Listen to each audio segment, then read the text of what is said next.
started to the pool of tears. Curiouser and curiouser, cried Alice. She was so much surprised that for the moment she quite forgot how to speak good English. Now, I'm opening out like the largest telescopes that ever was. Goodbye, feet. For when she looked down at her feet, they seemed to be almost out of sight. They were getting so far off. Oh, my poor little feet. I wonder who will put on your shoes and stocking for you now, then, dears. I'm sure I shan't. I shan't be able. I shall be a great deal too far off to trouble myself about you. You must manage the best way you can, but I must be kind to them. Tell Alice, or perhaps they won't walk the way I want to go. Let me see. I'll give away a new pair of boots every Christmas. And she went on planning to herself how he would manage it. They must go by career, she thought. And how funny it would seem, sending presents to one's own feet. And how odd the directions will look. Alice Royfoot, E.S.Q. Hearthrug, neat fender, with Alice love. Oh dear, what nonsense I'm talking. Just then, had, just then her hand struck against the roof and the hall. In fact, she was now more than 9 feet high, and she once took up the little golden key and hurried off the garden door. Poor Alice! It was as much as she could do, laying down on one side, looked through into the garden with one eye, but to get through was more hopeless than ever. She sat down and began to cry again. She ought to be ashamed yourself, said Alice. A great girl like you, she might say this, to go on crying in this way. Stop the moment, I tell you. But she went on the whole same shedding gallons of tears until was a large pool all round her, about 4 inches deep and reaching half down the hole. After a time she heard a little pattering of feet in the distance, and she hastily dried her eyes to see what was coming. It was the white rabbit returning, splendidly dressed with a pair of white kid gloves in one hand and large fan in the other. He kept trotting along in a hurry, muttering to himself as he kept, "Oh, the duchess, the duchess! Oh, was he be savage if I kept her waiting?" Alice felt so desperate that she was ready to ask help of anyone. So, when the rabbit came near her, she began in a low, timid voice, "If you please, sir." The rabbit started violently, dropped the white kid gloves and the fan, and scurried away into the darkness and her as hard as she could go. Alice took up the fan gloves, and as the hole was very hot, she kept fighting herself all the time. She went on talking. "Dear, dear, how queer everything is today, and yesterday things went on just usual. I wonder if I have been jet in the night. Let me think. Was I the same when I got up in the morning? I almost think I can remember feeling a little different. But if I'm not the same, the question is, who in the world am I? Ah, that's the great puzzle." And she began thinking all over all the children she knew that were the same as herself, to see if she could have been dead for any of them. "I'm sure I'm not Ada," she said, "for her hair goes in such long wrinkles, and mine doesn't go in wrinkles at all.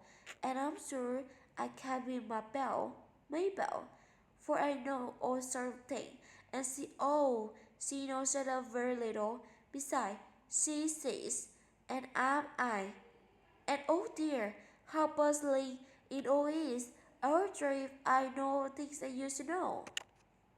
Let me see. 5, 4 times 5 is 12, and 4 times 6 is 30, and 4 times 70.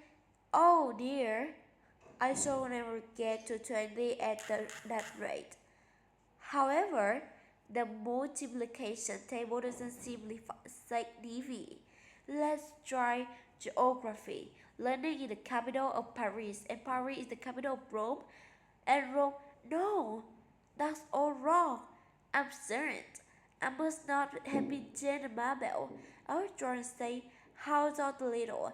and she crossed her hands on her lap as if she sang lessons, and began to repeat it, but her voice sounded hoarse and strained, and the words did not come with the same they used to.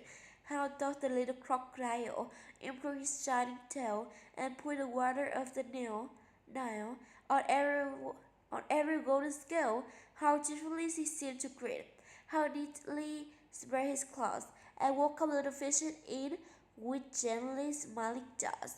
I'm sure those are not right words, said poor Alice, and her eyes filled with tears again as he went on. I must be Mabel after all, and I shall have to go and live in a pocket little house and have next to no toys to play with, and oh, ever so many lessons to learn. No, I have made up my mind about it. If I'm Mabel, I will stay down here. It'll be no use for them putting their heads down saying, "Come up again, dear." I slowly look up and say, "Who am I then?" They tell me that first, and then if I like being a person, I'll come up. If not, I'll stay down here too. I'm somebody else. But oh dear, cried Alice with a sudden burst of tears. I do wish they would put their heads down, and I am so very tired of being all alone here. As she said, she looked down at her hand and was surprised to see that she had put on a rabbit little white key gloves while she was talking. How can I have done that? She thought. I must be growing small again. She got up and went to the table to measure herself by it and found that as nearly as she could guess, she was now about 2 feet high and was going to shrinking rapidly. She soon found out that the cause of this was the fan she was holding, and she dropped it hastily, just in time to avoid shrinking altogether. That was a narrow escape, said Liz, a good deal frightened at the sudden change, but very glad to find herself still in existence. And now forgotten, and she ran with all speed back to the little door. But alas, the little door was shut again, and the little golden was lying on the glass table as before, and things are worse than before, not ever, thought the poor child, for I never was so small as this before, never, and I declare it too bad that it is. As she said this word, her foot slipped, and in another moment, splash, she was up to her chin in salt water. Her first idea was that she had somehow fallen into the sea, and in that case, I can go back by railway, she said to herself. Alice had been the seaside once in her life, and had come to the general conclusion that wherever you go to English coast, you find a number of bathing machines in the sea, some children digging the sand with wooden spades, then a row of lodging house, and behind them a railway station. However, she soon made out that she was in pool of tears which she had scraped when she was 9 feet high. I wish I hadn't cried so much, said Alice as she swam out, trying to find her way out. I shall be punished for it now, I suppose, but being drowned in my own tears, that would be a queer thing, to be sure. However, everything is queer today. Just then she heard something splashing about in the pool a little way off, and she swam near to make out what it was. At first she thought it must be a walrus or hippopotamus, but then she remembered how small she was now, and she should make out that was only a mouse that has bled in like herself.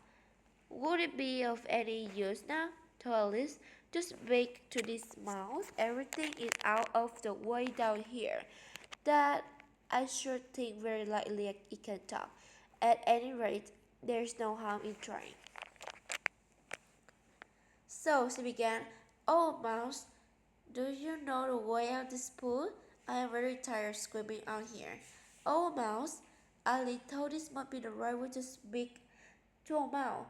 She had never done such a thing before, but she remembered having seen in Brother Lady drama. A mouse, of a mouse, to a mouse, oh mouse.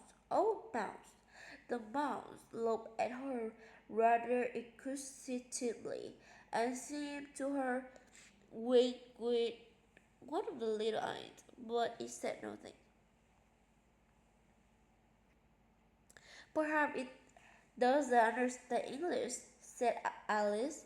"I dare say it's a French mouse come over with Gulam and conquer, for with her all her knowledge of history. She had no very clear notion how long ago anything had happened. So she began, "Aus asthmatate," which was the first sentence in her French lesson book. The mouse gave herself a leap outward and seemed to quit over with fright. "Oh, I beg your pardon," cried Alice hastily, afraid that she had hurt the poor animal feeling. "I quite forgot you didn't like cats." "Not like cats?" cried Mouse in a shrill, passionate voice. "Would you like cats if you were me?" "Well, perhaps not," said Alice in a smooth tone, soothing tone. "Don't be angry about it. And yet, I wish I could show you a cat Dinah. I think you would take a fancy to cats if you could only see her. She is such a dear quiet thing," Alice went on, half to herself, as she swam lazily about in the pool, and she sat purring not so nicely by the fire, licking her paw and washing her face. And she shed a nice sob to the nurse. She said a capital once for cutting mine. "I beg your pardon," cried Alice again, for this time the mouse got prettily all over, and she pretended to be really offended. "We don't talk about her any more, if you would rather not." "We need," cried the mouse, who was trembling down to the end of his tail, "and if I would talk on such a birthday. Our family always hated cats. Now see now, vulgar things. Don't let me hear the name again." "I wouldn't it," said Alice in a great hurry to change the subject conversation. Are you fond of dogs?" The mouse did not answer, so Alice went on eagerly. "There's such a nice little dog near our house. I should like to show you. A little bright-eyed terrier, you know, with such long curly brown hair, and it'll fake things when you throw them, and it'll sit up and beg for its dinner, and all sorts of things. I can remember half of them, and it belongs to farmer. You know, he says it's so useful, and worth 100 pounds. He says it kills all the rats, and oh dear," cried Alice in a sorrowful tone, "I'm afraid I offended again." For the mouse was screaming away from her as hard as it could. It made quite commotion in the pool as it went. So she called softly after it, "Mouse dear, do come back again, and we won't talk about the cats or dogs either. If you don't like them." When the mouse heard it, it turned around and swam slowly back to her.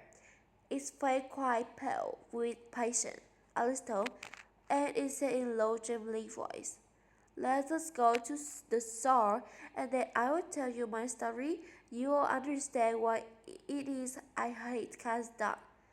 It was high time to go, for the pool was getting quite crowded